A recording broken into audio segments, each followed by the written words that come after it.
Ralph, tell me about the board game that you invented. How did it come about? It was a very hot day, chaos on the roads. Took me about 4 hours rather than 1 hour to get home.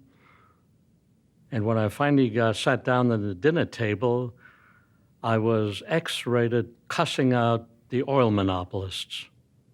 And suddenly my 8-year-old son says, "Dad, you're a really poor loser."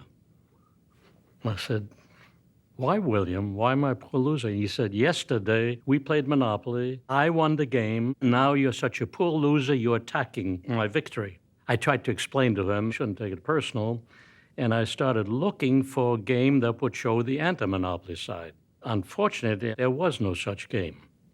I began to think about that, and that's what happened. I invented anti-monopoly.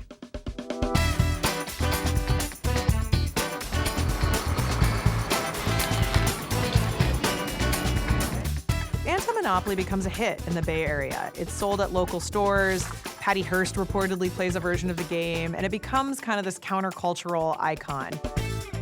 The point of anti-monopoly was to retain all the fun of Monopoly, but at the same time make it very clear that the monopolists are the bad guys when they play.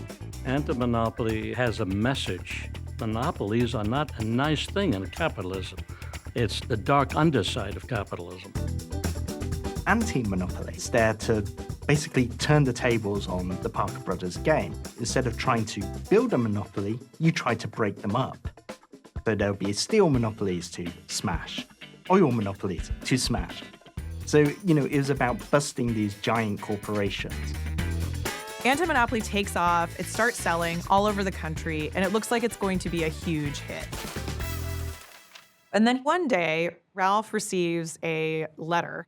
It is from attorneys who represent General Mills, which at that point owned Parker Brothers, and they say, "You cannot sell anti-monopoly. You are infringing upon our right to sell our game."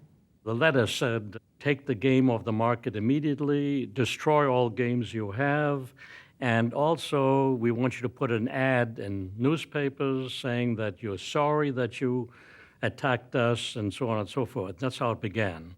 It was enough to frighten anybody of their wits.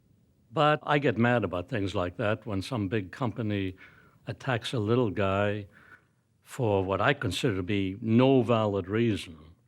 So I got ready to fight.